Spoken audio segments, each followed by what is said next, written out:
السلام علیکم ورحمۃ اللہ وبرکاتہ۔ الحمد للہ وحدہ والصلاة والسلام علی من لا نبی بعدہ، اما بعد۔ اعوذ باللہ من الشیطان الرجیم، بسم اللہ الرحمن الرحیم۔ انما یخشی اللہ من عبادہ العلماء، صدق اللہ العظیم۔ رب اشرح لی صدری ویسر لی امری واحلل عقدۃ من لسانی یفقہوا قولی۔ سبحانک لا علم لنا الا ما علمتنا انک انت العلیم الحکیم۔ درود شریف پڑھ لے۔ اللہم صلی علی محمد وعلی آل محمد کما صلیت علی ابراہیم وعلی آل ابراہیم انک حمید مجید۔ اللہم بارک علی محمد وعلی آل محمد کما بارکت علی ابراہیم وعلی آل ابراہیم انک حمید مجید۔ گھروں میں ریسیور کے ذریعے سے سننے والے میرے محترم دوستوں، بھائیوں اور بزرگوں اور میری محترمہ مائیں اور بہنیں، آج رمضان المبارک کا 25واں روزہ ہے۔ کچھ چند گنے چنے دن باقی ہیں۔ اللہ سے دل سے دعا کر لو، اللہ ہم سب کو باقی دنوں کی قدردانی کی توفیق نصیب فرمائے۔ میرے بھائیوں اور میری محترمہ مائیں اور بہنیں، شاید آج آپ کو معلوم ہو کہ اس امت پر ایک بہت بڑا حادثہ پیش آیا ہے۔ دنیا کے مسلمانوں نے ایک عظیم حادثے کا سامنا کیا ہے۔ فجر کی نماز کے بعد چونکہ حدیث پاک کا مضمون تو مکمل ہو چکا ہے، جس حدیث کو ہم نے رمضان المبارک کے پہلے روزے سے شروع کیا تھا، اللہ کے فضل و کرم سے اس کو کل گزشتہ ہم نے مکمل کیا۔ اللہ سے دل سے دعا ہے، اللہ سب سے پہلے مجھے پھر آپ کو عمل کی توفیق نصیب فرمائے۔ فجر کی نماز کے بعد سوچ رہا تھا کہ آپ کے سامنے کون سی باتیں کروں جس کے نتیجے میں میری ذات کو بھی فائدہ ہو اور آپ کو بھی فائدہ ہو، اس لیے کہ اصل کہنا اپنی ذات کے لیے ہوتا ہے۔ جن ٹاپک پر میں نے آپ کے سامنے کلام کیا ہے، آپ کے سامنے باتیں کی ہیں، حقیقت یہ ہے کہ ان باتوں پر سب سے پہلے مجھے عمل کی ضرورت ہے۔ اللہ سب سے پہلے مجھے عمل کی توفیق نصیب فرمائے۔ لیکن فجر کی نماز کے بعد میں سوچ رہا تھا کہ کون سے ٹاپک پر آپ کے سامنے بات کی جائے، اور الحمدللہ اللہ پاک نے ایک ٹاپک میرے ذہن میں ڈال بھی دیا اور اس کی تیاری بھی میں نے شروع کر دی۔ لیکن کچھ دیر کے بعد جب موبائل میں واٹس ایپ کا دروازہ کھولا تو ایک عظیم حادثے کی خبر ملی۔ وہ حادثہ یہ ہے کہ ہمارے انڈیا کے سب سے بڑے مدرسے دارالعلوم دیوبند، جس کے شیخ الحدیث اور صدر المدرسین حضرت اقدس مولانا مفتی سعید احمد صاحب پالن پوری، اب تو دامت برکاتہم نہیں کہہ سکتے، نور اللہ مرقدہ رحمت اللہ علیہ، اس دنیا فانی سے رخصت ہو گئے۔ میرے بھائیوں اور میری محترمہ مائیں اور بہنیں اور اکثر علماء کرام تو جانتے ہی ہیں، حدیث میں نبی کریم صلی اللہ علیہ وسلم نے قیامت کی نشانیوں میں سے ایک نشانی یہ بھی بیان فرمائی ہے کہ قیامت کے قریب یعنی قیامت قریب ہوگی تو اس سے پہلے اللہ پاک علماء کو دنیا سے اٹھا لے گا۔ 2016 سے لے کر 2020 تک کئی علماء ربانیین جن کا شمار علم میں، عمل میں، تقوی میں، پرہیزگاری میں صف اول میں ہوتا تھا، اس دنیا فانی سے رخصت ہو گئے۔ اللہ پاک حضرت کی کروٹ کروٹ مغفرت فرمائے، جنت الفردوس میں اعلیٰ سے اعلیٰ مقام نصیب فرمائے۔ لیکن میرے بھائیوں اور میری محترمہ مائیں اور بہنیں، اس وقت علم کی بڑی ضرورت ہے، علم کو زندہ رکھنے کی بڑی ضرورت ہے۔ اگر علم ختم ہوتا چلا گیا تو قیامت آ جائے گی۔ اب علماء نے بڑی زبردست بات بیان فرمائی ہے، ایک عالم کی موت پورے عالم کی موت ہوتی ہے۔ ایک عالم کا دنیا سے چلا جانا، ایک عالم کا مر جانا گویا پورے عالم کا مر جانا ہے۔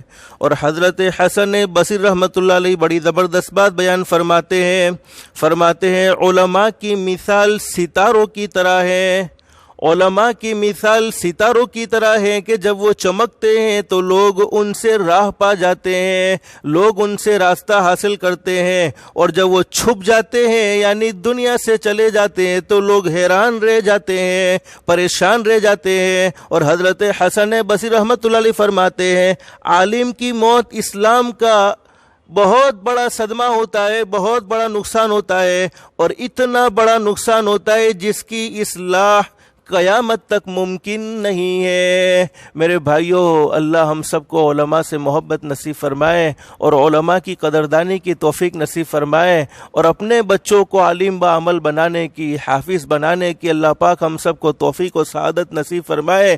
لیکن اس وقت حضرت اقدس کی موت نے امت کو ایک پیغام دیا ہے، دل بہت دکھا ہے، چونکہ جو انسان جس کو جانتا ہے اللہ پاک نے انہیں بڑا زبردست تقوی نصیب فرمایا تھا، پرہیزگاری نصیب فرمائی تھی۔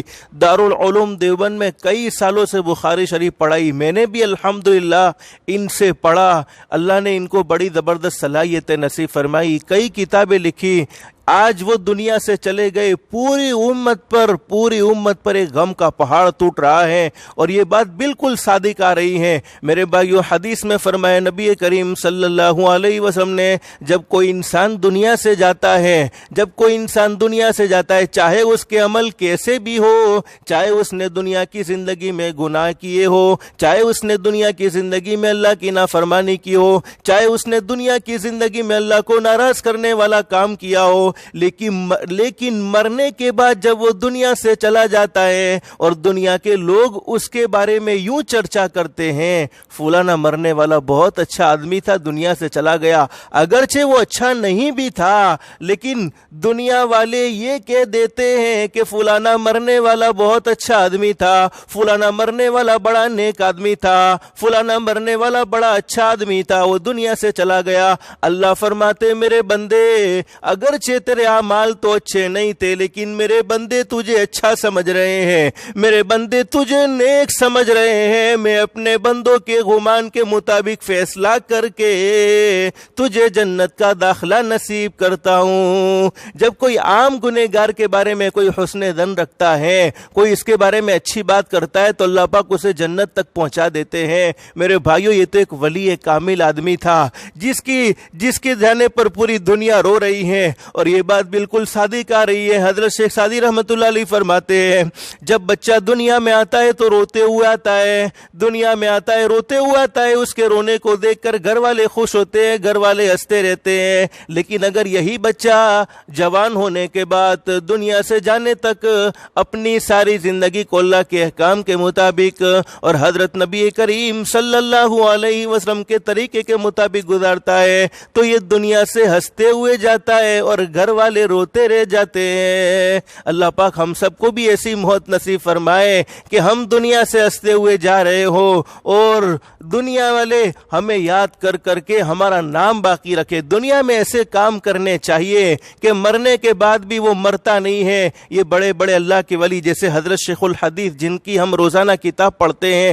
روزانہ کتاب سنتے، اگرچہ وہ دنیا سے رخصت ہو گئے، لیکن حقیقت یہ ہے کہ وہ دنیا میں زندہ ہے، اس لیے کہ ان کا فائدہ امت کو باقی ہے، ان سے امت فائدہ حاصل کر رہی ہے۔ تو یہ حضرت اقدس مفتی سعید صاحب پالن پوری نور اللہ مرقدہ، ان کی خدمات دین کے معاملے میں ایسی زبردست ہیں کہ دنیا اس کو بھلا نہیں سکتی ہے، دنیا اس کو نہیں بھلا سکتی ہے۔ اللہ پاک حضرت کی کروٹ کروٹ مغفرت فرمائے، جنت الفردوس میں اللہ تعالی مقام نصیب فرمائے، اور اس کا نعم البدل امت کو نصیب فرمائے، اس لیے کہ امت نے ایک بہت بہترین خزانہ، بہترین سرمایہ کھویا ہے۔ حضرت اقدس کی ذات وہ ذات تھی کہ علمی مقام میں اور تقوی کے مقام میں اللہ پاک نے وہ مقام اور مرتبہ نصیب فرمایا تھا کہ میں سمجھتا ہوں پورے انڈیا کے اندر حضرت اقدس جیسی علم پر نظر رکھنے والا شاید کوئی نہیں ہوگا۔ یہ میری ناقص سوچ کے مطابق ہے، باقی دنیا میں بہت سے علماء باقی ہے۔ اللہ سے دل سے دعا کر لے اللہ پاک تمام علماء کی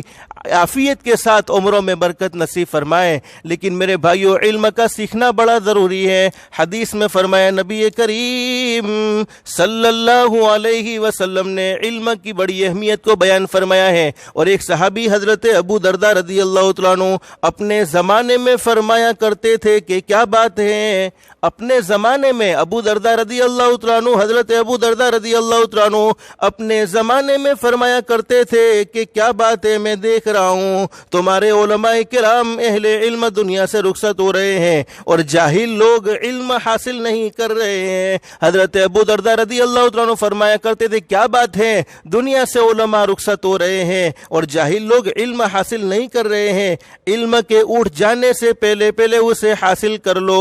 حضرت ابو درداء رضی اللہ عنہ فرماتے ایک زمانہ آئے گا علم اٹھا لیا جائے گا، علم کے اٹھ جانے سے پہلے اسے حاصل کر لو، ورنہ علماء کے اٹھ جانے سے علم اٹھ جائے گا۔ اور حضرت عبداللہ ابن عمر رضی اللہ عنہما حضرت نبی کریم صلی اللہ علیہ وسلم کا ارشاد عالی نقل کرتے ہیں، اللہ رب العالمین صرف علم کو قبض کر کے نہیں اٹھائیں گے، صرف علم کو نہیں اٹھایا جائے گا، یعنی قیامت کی نشانیوں میں سے ایک نشانی یہ بھی ہے کہ اللہ پاک قیامت کے قریب علم کو اٹھا لیں گے۔ تو فرماتے صرف علم کو نہیں اٹھائیں گے، حضرت عبداللہ فرماتے نبی کریم صلی اللہ علیہ وسلم کا ارشاد عالی ہے کہ اللہ رب العالمین صرف علم کو نہیں اٹھائیں گے، صرف علم کو قبض نہیں کریں گے، بلکہ علم والے علماء اٹھتے چلے جائیں گے، یہاں تک کہ جاننے والے علماء کرام اٹھتے چلے جائیں گے۔ جب کوئی عالم باقی نہیں رہے گا تو لوگ جاہل کو اپنا سردار بنائیں گے اور ان سے سوالات اور مسائل میں رجوع کریں گے، یعنی ان سے سوالات پوچھتے رہیں گے، ان سے مسائل کو پوچھتے رہیں گے اور وہ غلط سلط مسائل بتاتے رہیں گے، غلط سلط باتیں بتاتے رہیں گے، جس کے نتیجے میں وہ خود بھی گمراہ ہوں گے اور لوگوں کو بھی گمراہ کریں گے۔ اس لیے علم کا حاصل کرنا بڑا ضروری ہے۔ حضرت عبداللہ ابن مبارک رحمۃ اللہ علیہ سے کسی نے پوچھا، حضرت عبداللہ ابن مبارک رحمۃ اللہ علیہ سے کسی نے پوچھا کہ حضرت اگر اللہ پاک آپ کو بتا دے، یعنی موت تو کسی کی کب آئے گی کچھ بھی نہیں کہہ سکتے، ہم بھی دنیا سے کب جائیں گے کوئی پتہ نہیں ہے، آئندہ رمضان ہمیں نصیب ہوگا یا نہیں ہمیں نہیں معلوم، عید بھی ہمیں نصیب ہوگی ہمیں نہیں معلوم۔ اس لیے علماء فرماتے ہیں عید کو بھی عید اس لیے کہتے ہیں کہ وہ تو ہر سال آتی رہے گی، وہ تو ہر سال لوٹتی رہے گی، لیکن اس کے منانے والے ہر سال نہیں رہیں گے۔ تو حضرت عبداللہ ابن مبارک رحمۃ اللہ علیہ سے کسی نے کہا کہ حضرت اگر اللہ پاک آپ کو بتا دے کہ آپ آج شام کو مر جائیں گے، فوت ہو جائیں گے، تو پورا دن آپ کون سے مشغلے میں گزاریں گے، کس کام میں؟ جیسے آپ کو پتا چل جائے، حضرت عبداللہ ابن مبارک رحمۃ اللہ علیہ سے پوچھا کہ آپ کو پتا چل جائے کہ آج آپ شام کو جانے والے ہیں، آپ کا آخری دن ہے، تو آپ آخری دن کس مشغلے میں گزاریں گے؟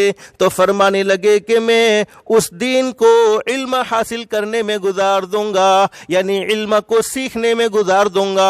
اس لیے علم کے سیکھنے کی بڑی فضیلت حدیث پاک میں بیان فرمائے نبی کریم صلی اللہ علیہ وسلم نے طالب علم کے لیے اور عالم کے لیے آسمان و زمین کی کل مخلوق استغفار کرتی ہے، یعنی آسمان اور زمین کے درمیان میں جتنی مخلوق ہیں وہ علماء کے لیے اور طالب علم کے لیے استغفار کرتی رہتی ہے، اور مچھلیاں اور سمندر میں رہنے والی مچھلیاں بھی استغفار کرتی ہیں، اور عالم کی فضیلت عابد پر ایسی ہیں جیسے 14ویں رات کے چاند کی فضیلت تمام ستاروں پر ہے۔ اور علماء کرام انبیاء کے وارث ہیں، اور انبیاء کرام نہ کوئی درہم چھوڑتے ہیں نہ کوئی دینار چھوڑتے ہیں، بلکہ وہ تو علم چھوڑتے ہیں، ان کی میراث تو علم ہے، اور جس نے علم کو حاصل کر لیا اس نے بہت بڑی خیر کو حاصل کر لیا، بہت بڑی نعمت کو حاصل کر لیا۔ حضرت انس بن مالک رضی اللہ تعالیٰ عنہ حضرت نبی کریم صلی اللہ علیہ وسلم کا ارشاد علی نقل کرتے ہیں، جس کسی کو یہ پسند ہو کہ ایسے لوگوں کو دیکھے جنہیں اللہ رب العالمین نے دوزخ سے آزاد کر دیا ہے،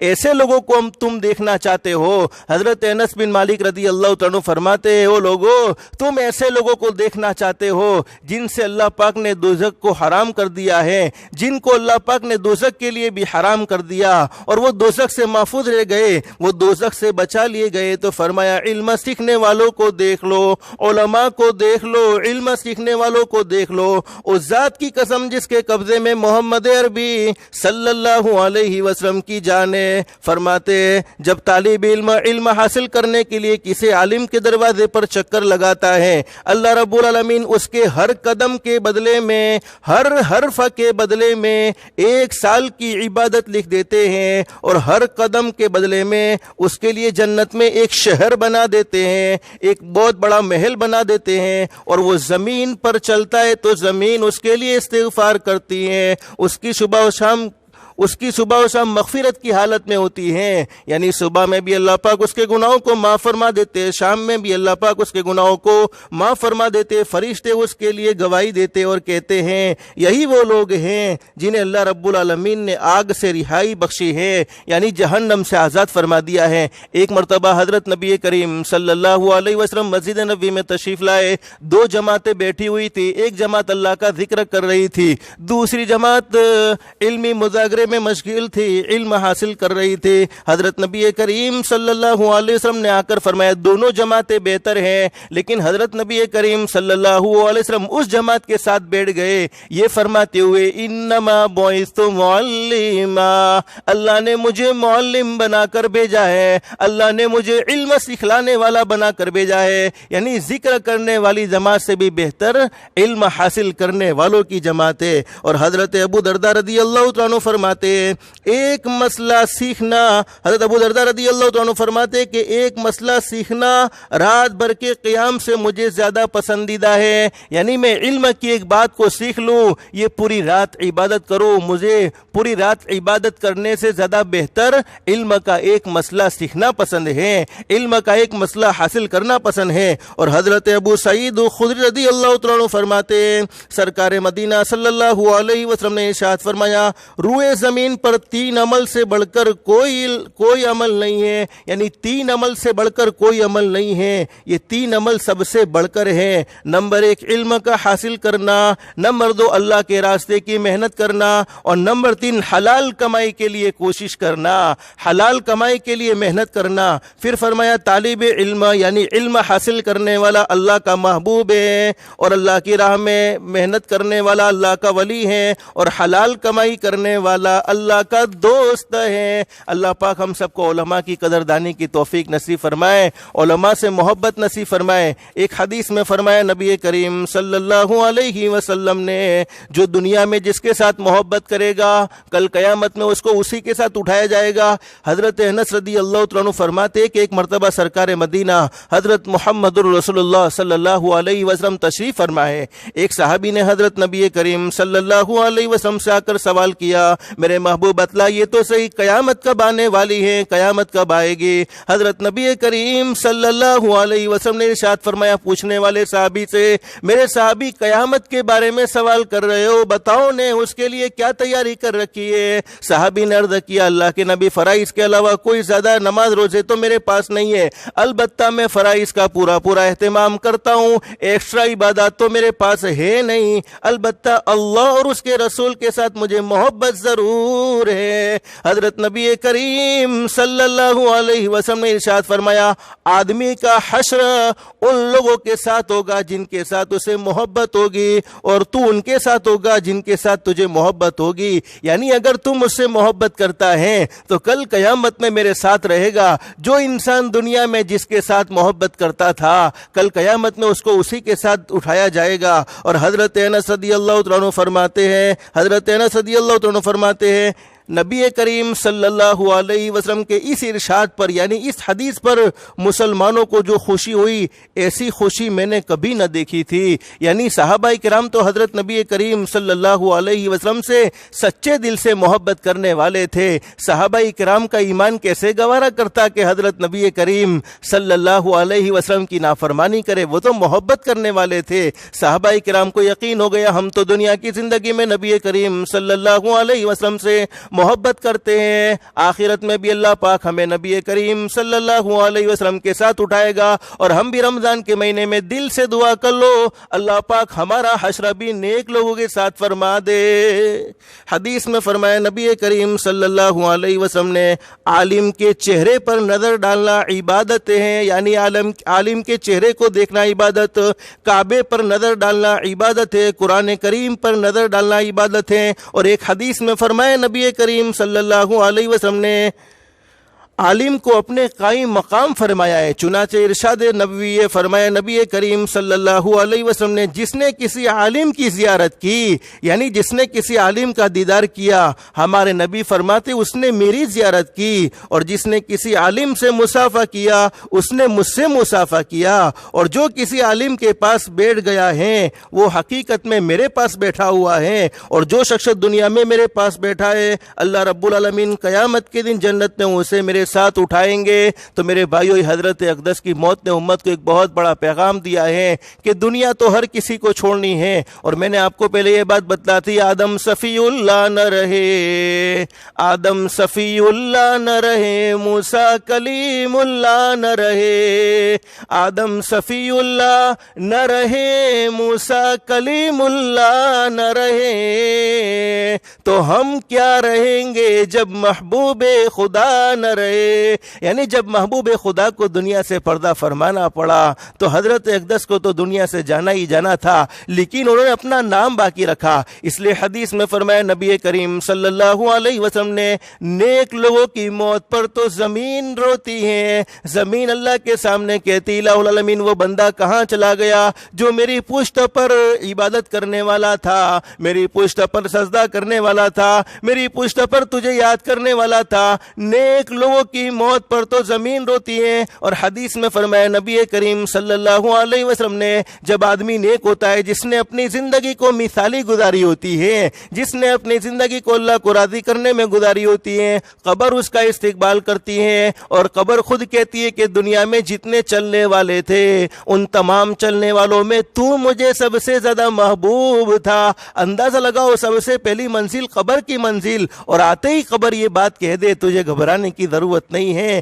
میں تیرے ساتھ حسن سلوک کرنے والی ہوں، میں تیرے ساتھ اچھا معاملہ کرنے والی ہوں، اور جنت کی ایک کھڑکی قبر میں کھول دی جاتی ہے حضرت اقدس کے لیے، یقیناً اللہ نے کھول دی ہوگی۔ اللہ ان کے صدقے ہم سب کی مغفرت فرمائے۔ لیکن میرے بھائیو، جب دنیا کی زندگی گناہوں میں گزاری ہوتی ہے، دنیا کی زندگی اللہ کو ناراض کرنے میں گزاری ہوتی ہے، دنیا کی زندگی اللہ کو ناراض کرنے میں گزاری ہوتی ہے، تو وبال کیا ہوتا ہے کہ لوگ قبرستان کے حوالے کرتے ہیں، لوگ تو مٹی ڈال کر چلے جاتے ہیں، لیکن بعد میں تو جو بھگتنی پڑتی ہے وہ تو مرنے والا ہی جانتا ہے کہ کیا کیا ہو رہا ہے۔ تو اس وقت قبر کہتی ہے دنیا کے جتنے لوگ تھے ان تمام لوگوں میں سب سے زیادہ ذلیل میری نظروں میں تو تھا، اللہ کی نافرمانی کرنے والا تو تھا، آج جب تو میرے حوالے ہوا ہے تو میرے برے سلوک کو بھی دیکھے گا۔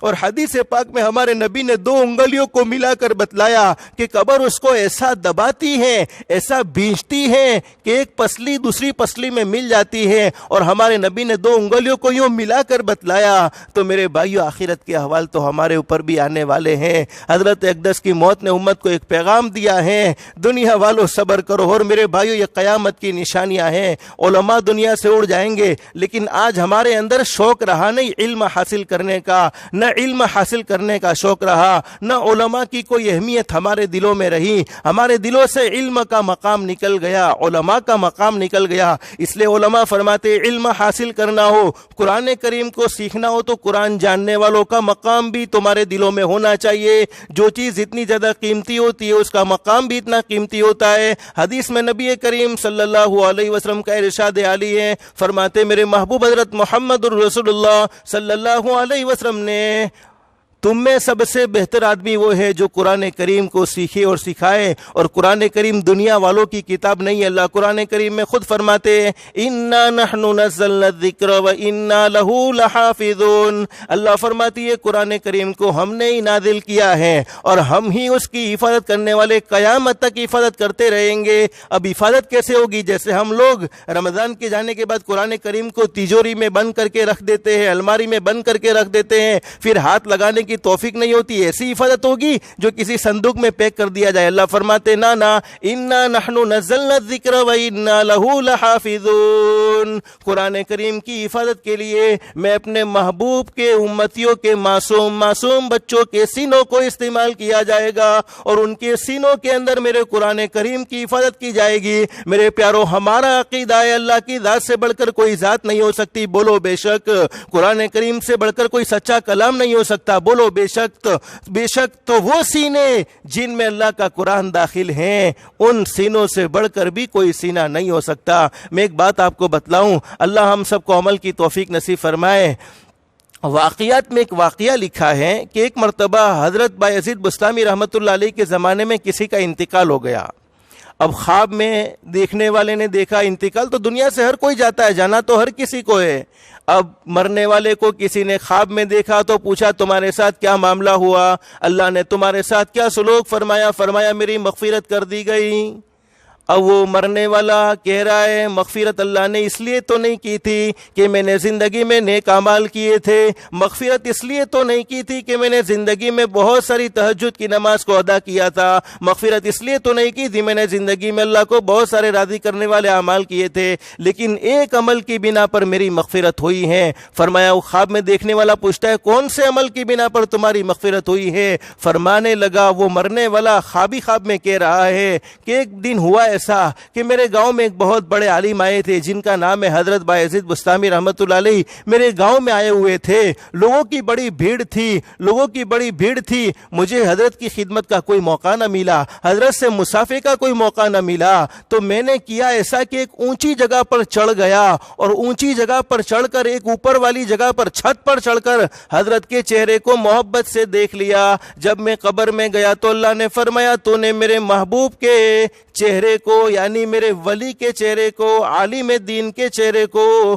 محبت سے دیکھا تھا، آج میں بھی تجھے محبت سے دیکھنے والا ہوں۔ تو میرے بھائیوں اگر علم حاصل کرنا ہے تو علماء کی محبت دل میں ہونا ضروری ہے۔ علماء سے اگر نفرت آ گئی، میں اپنی طرف سے نہیں کہتا یہ مضمون آ رہا ہے تو یہ بات آپ کو سمجھا رہا ہوں، اللہ سب سے پہلے مجھے عمل کی توفیق نصیب فرمائے۔ ہمارے اکابر علماء میں ایک اللہ کے ولی حضرت حکیم الامت حضرت مولانا اشرف علی صاحب تھانوی نور اللہ مرقدہ نے بڑی عجیب بات بیان فرمائی ہے، جس نے علماء کے ساتھ برا سلوک نہیں، علماء کو گالی نہیں، علماء کو پریشان نہیں کیا، صرف علماء کو حقارت کی نظر سے دیکھا، حقارت کی گھٹیا نگاہوں سے دیکھا۔ حکیم الامت فرماتے ہیں اس کی 7 نسلیں قرآن کریم کی دولت سے محروم ہو جائے گی، اس کی 7 نسلیں قرآن کریم کا علم حاصل نہیں کر سکتی۔ اور آگے علماء نے فرمایا اگر علم مل بھی گیا، چلو مان لو کہ علم مل بھی گیا، تو فرماتے ہیں عمل کی دولت سے وہ محروم ہو جائے گا۔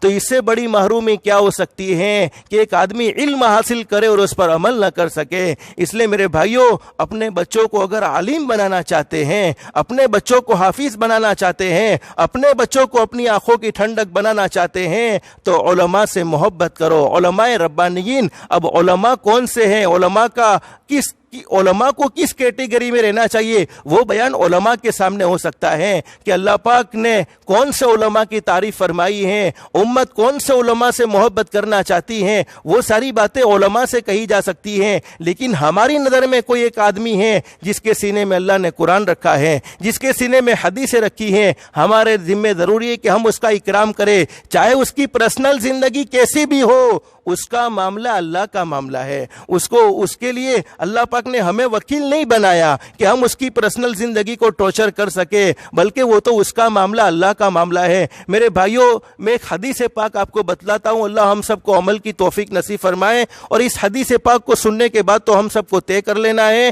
کہ ہم اپنے بچوں کو عالم باعمل بنائیں گے انشاءاللہ، اور علماء سے محبت بھی رکھیں گے انشاءاللہ۔ حدیث کا میں حوالہ پہلے آپ کو دے دیتا ہوں، یہ میں نے پڑھا ہے اور علماء کرام اس کتاب کو جانتے بھی ہوں گے۔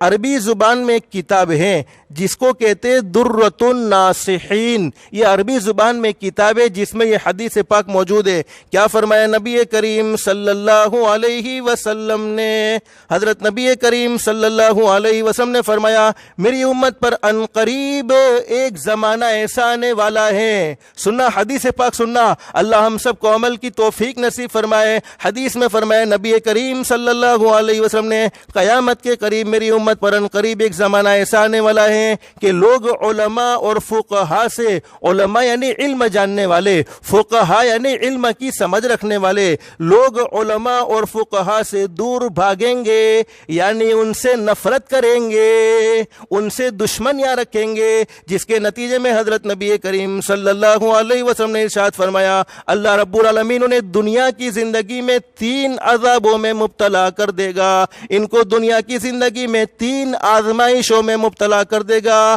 نمبر 1، ان کی کمائی میں سے برکت اٹھ جائے گی۔ آج بہت سے لوگ کہتے ہیں مول صاحب کو એવું તાવીજ આપો ને کہ આટલું બધું કમાઉં છું પણ બરકત રહેતી નથી۔ ہمارے آقا نے فرمایا جس نے علماء سے نفرت کی ہے، جس نے علماء سے برا سلوک کیا ہے، اللہ پاک اس کی کمائی میں سے برکت کو اٹھا لے گا۔ اور میری زندگی کا تجربہ، جن لوگوں سے بھی ملاقات ہوتی ہے ہمیشہ ایک ہی بات کہتے ہیں، جب بھی کہیں سفر کرنا ہوتا ہے ہمیشہ ایک ہی بات کہتے ہیں مول صاحب بہو کماؤں چھو، پیسہ بھی بہو چھے پر برکت نتھی۔ تو برکت کیوں اٹھتی ہے؟ جب ہم اپنے دل میں علماء کے بارے میں نفرت پیدا کرتے ہیں۔ اور دوسری بات کیا بیان فرمائی حدیث میں نبی کریم صلی اللہ علیہ وسلم نے، جو علماء سے نفرت کرتے ہیں، علماء سے دور بھاگتے ہیں، اللہ پاک ان پر ظالم بادشاہ مسلط کر دے گا۔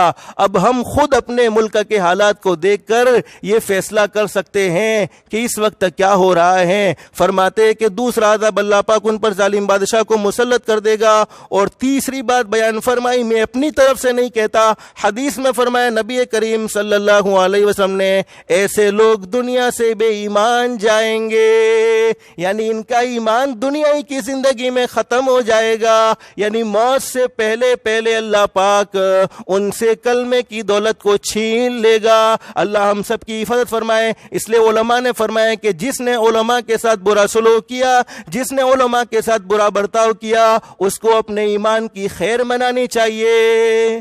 ہو سکتا ہے اللہ موت کے وقت کلمے کو چھین لے۔ اور ایک اور حدیث میں کیا فرمایا، حدیث کے بیان کرنے والے صحابی حضرت علی رضی اللہ عنہ فرماتے ہیں نبی کریم صلی اللہ علیہ وسلم نے ارشاد فرمایا جب میری امت اپنے علماء سے بغض رکھنے لگے گی، جب میری امت اپنے علماء سے دشمنی رکھنے لگے گی اور بازاروں کی عمارتوں کو بلند کرنے لگے گی، غالب کرنے لگے گی، یعنی بازاروں میں بڑے بڑے شو روم بننے لگیں گے، بڑی بڑی فیکٹریاں بنے گی، بڑی بڑی دکانیں بنیں گی، بڑے بڑے گھر بنیں گے، اور مال و دولت پر نکاح کرنے لگے گی، یعنی نکاح میں دینداری اور تقوی کے بجائے مالداری کو دیکھا جائے گا کہ کتنا مال ہے، کتنا پیسہ ہے، پیسے کی بنیاد پر، مال کی بنیاد پر نکاح ہونے لگے گا، بازاروں کی عمارتیں بلند ہونے لگے گی، شو روم بننے لگیں گے، اور میری امت اپنے علماء سے بغض رکھنے لگے گی۔ تو حدیث میں فرمایا نبی کریم صلی اللہ علیہ وسلم نے، اللہ پاک میری امت پر 4 قسم کے عذاب کو مسلط فرما دے گا۔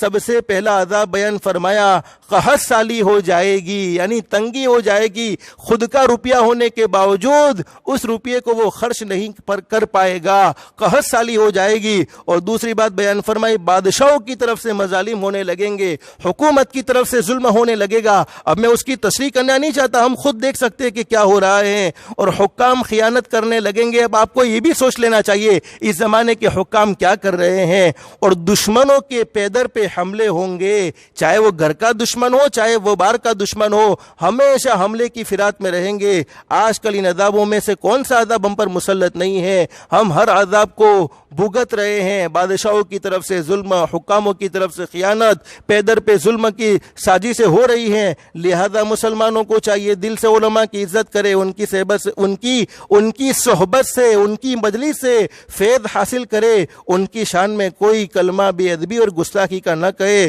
اور کسی سے گستاخی اور بے ادبی ہو گئی ہے تو اپنے اس گناہ پر اللہ سے معافی مانگے اور استغفار طلب کرے۔ اس لیے کہ میرے بھائیو علماء کا ایک بڑا مقام ہے، تو علماء سے محبت بھی ضروری ہے۔ اگر ہم اپنے بچوں کو دیندار بنانا چاہتے ہیں تو علماء سے محبت ضروری ہے، لیکن آج تو امت نے بچوں کو پڑھانا چھوڑ دیا۔ اس کی میں ایک صحیح وجہ بتاؤں، شاید آپ کو بھی یہ بات معلوم ہو جائے گی۔ اگر اس کی صحیح وجہ کیا ہے، امت میں بھی کوئی قصور نہیں ہے، امت کا کوئی قصور نہیں ہے۔ آج بھی الحمدللہ امت میں ایسے افراد موجود ہیں جو علماء کو محبت کی نگاہوں سے سے دیکھتے ہیں, جو طلباء سے بڑی محبت کرتے ہیں, علماء سے بڑی محبت کرتے ہیں, آج بھی الحمدللہ بہت سے افراد ایسے ہیں. اللہ پاک ان کی محبت کو مبارک رکھیں, اللہ پاک ان کی محبت کو قائم و دائم رکھیں. امت اتنی بھی ناسمجھ نہیں ہے کہ ہم کہتے جاوے بچوں کو قرآن پڑھاؤ, قرآن پڑھاؤ, قرآن پڑھاؤ, پھر بھی امت بچوں کو قرآن پڑھانے کے لیے مدرسے میں داخل نہیں کرتی. تو امت اتنی ناسمجھ نہیں ہے, لیکن دنیا کے اسباب بھی ہیں. آج آپ دیکھو گے سائنس کی میڈیکل کالج بھری ہوئی نظر آئے گی آپ کو, لیکن مدرسے کم نظر آئیں گے. اور ہم خود دیکھتے ہیں گجرات سے تو علماء کم ہوتے ہی چلے جا رہے ہیں. میں ایک مرتبہ کسی مدرسے کے اندر امتحان کے لیے گیا تو میں نے دیکھا 8 بچوں میں 1 بچہ گجراتی ہے اور 7 بچے باہر کے ہیں. جب بھی کہیں پر جانا ہوا ہے میں اکثر کہا کرتا ہوں ایک زمانہ ایسا بھی آنے والا ہے ہماری قوم نے اپنے بچوں کو پڑھانا چھوڑ دیا تو ہمیں گجرات کا کوئی عالم ملنے والا نہیں ہے. لیکن امت اتنی بے وقوف نہیں ہے. الحمدللہ اللہ نے امت کو سمجھ نصیب فرمائی ہے. لیکن آج ہوتا کیا ہے, مول صاحب શું કરીએ મદરસામાં પઢાવશો તો એનો પગાર કેટલો રહેવાનો છે اور પગાર કેટલો રહેવાનો છે. میں سچ کہتا ہوں, یہ میں اپنے لیے نہیں کہتا لیکن ایک بات سمجھانے کے لیے, امت کو سمجھانے کے لیے کہتا ہوں, ان کمیٹیوں کو, ان مدرسے کے ذمہ داروں کو سمجھانے کے لیے کہتا ہوں. اگر یہ بات مشہور ہو جائے کہ فلانی مسجد کے امام صاحب کا پگار 25,000 ہے, فلانے مدرسے کے مولانا صاحب کا پگار 20,000 روپیہ ہے, فلانے مدرسے کے مولانا کا پگار 25,000 روپیہ ہے, میں قسم کھاؤں تو شاید غلط نہیں ہوگا, لوگ میڈیکل کالج کو چھوڑ کر مدرسے میں داخل ہو جائیں گے کہ اس سے اچھا سودا کیا ہو سکتا ہے کہ علم بھی حاصل کرے. مقصد کمانا نہیں ہے, مقصد ضرورت کا پورا کرنا ہے. آج لوگ سمجھتے مول صاحب نا پگار میں تو بہو برکت ہوئے છે. میں کہا ہاں بہو برکت ہوئے છે, અદલી બદલી કરી લેવાની, બરકત ખબર પડી જશે. ہمارو پگار تمہارے لے لیوانو, تمہاری આવક ہم نے આપી દેવાની. ضرور بھی ضرور برکت ہوتی ہے اگر اللہ پر بھروسہ کیا جاتا ہے, لیکن اسباب بھی تو ہیں. تو ماں باپ اپنے بچوں کو اسی لیے بھی نہیں پڑھاتے ہیں. تو مدرسے کے ذمہ داروں کو, مسجد کے ذمہ داروں کو یہ بات بھی تو سوچنی چاہیے کہ آج علماء ہمیں مل کیوں نہیں رہے ہیں. اور ایک بات یاد رکھو, دنیا میں کتنے مولوی فارغ ہوتے ہیں, کتنے مولوی مدرسے سے پڑھتے ہیں, پھر بھی کسی مسجد میں امام چاہیے تو سال ہر سال تک ڈھونڈنا پڑتا ہے. تو سوال یہ ہوتا ہے کہ اتنے سارے مدرسے علماء پیدا کر کے پھینکتی کہاں ہے؟ کسی دریا میں ڈال دیتی ہیں, کسی سمندر میں ڈال دیتی ہے؟ نہیں, وہ بھی جانتے ہیں کہ مسجد کی ذمہ داری آئی تو کرنا کچھ بھی نہیں ہوگا, کرنا کچھ بھی نہیں ہوگا, اور بس وہی ایک ذمہ داری رہے گی اور کچھ مختصر تنخواہ میں زندگی گزارنی پڑے گی. تو پھر کرتے کیا, وہ ہوٹل کا رخ اختیار کرتے. حالانکہ وہ کرنے والے غلط کرتے ہیں, لیکن کرتے کیوں ہیں؟ چونکہ ایک ضرورت بھی لگی ہوئی ہے. اللہ نے انسان کے لیے دنیا کے اندر ضرورتیں بھی پیدا فرمائی ہیں, تو ضرورت بھی لگی ہوئی ہے. تو میرے بھائیو, علماء سے محبت کرو, اپنے بچوں کو علم دین سکھاؤ. اور میرے بھائیو, ہر گناہ کی سزا قرآن کریم میں موجود ہے, حدیث پاک میں موجود ہے. لیکن جس نے علماء کرام کا دل دکھایا, علماء کرام کے ساتھ برا سلوک کیا, حدیث میں ہمارے نبی نے, قرآن تو اس کے بارے میں سائلنٹ ہے, لیکن حدیث میں ہمارے نبی نے فرمایا کل قیامت میں اور میرا رب یعنی پروردگار عالم اس کے ساتھ جنگ کرنے کے لیے تیار ہو جائیں گے. اور میرے بھائیوں, سارے گناہوں کی سزا اللہ پاک دیتے ہیں. بولو بے شک, جس نے زنا کیا تو دنیا والوں کو اختیار نہیں ہے کہ اس کو سزا دے, وہ اللہ سزا دیتا ہے. لیکن ایک بات میں آپ کو کھل کر بتاتا ہوں, جنہوں نے علماء کے دل دکھائے ہیں, جنہوں نے علماء کے ساتھ برا سلوک کیا ہے, وہ دنیا کے اندر ان کو ان کی اولاد سزا دیتی ہے, یعنی اولاد ان کی نافرمانی ہو جاتی ہے, نافرمان ہو جاتی ہے. کچھ لوگ ایسے ہوتے ہیں جن کا بڑھاپا بگڑ جاتا ہے.